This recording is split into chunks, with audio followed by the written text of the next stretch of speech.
எல்லாம் புகழும் இறைவனுக்கு. ஹாய் மக்களே, மேங்கோ பார் எப்படி செய்யலாம் பார்க்கலாம் வாங்க. தண்ணி சேர்த்துக்கலாம். 2 மாங்காய் கட் பண்ணி வச்சிருக்கேன், வேகட்டும். மூடி வச்சுக்கலாம். மாங்காய் நல்லா வெந்துச்சு, ஆற வச்சு மிக்சியில் அரைச்சிக்கலாம். 150 கிராம் சர்க்கரை, கொஞ்சமாக தண்ணி சேர்த்துட்டு பால் அரைச்சிக்கலாம். சர்க்கரை நல்லா மெல்ட் ஆயிடுச்சு.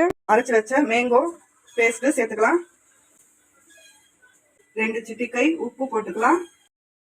1/4 டீஸ்பூன் மிளகாய் தூள் சேர்த்துக்கலாம். அல்வா பதத்தில் வர வரைக்கும் கிண்டிட்டே இருக்கணும். நெய் அல்லது எண்ணெய் தட்டில் தடவிக்கலாம். அல்வா பதத்தில் வந்துடுச்சு, அடுப்பை ஆஃப் பண்ணிக்கலாம். 2 நாள் வரைக்கும் வெயிலில் காய வச்சுக்கலாம். 2 நாள் கழிச்சு பார்க்கலாம்.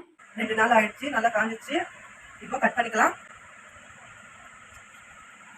நல்லா சூப்பராக வந்திருக்கு பாருங்க மேங்கோ பார். எல்லாமே கட் பண்ணியாச்சு, ஸ்டோர் பண்ணி வச்சுக்கலாம்.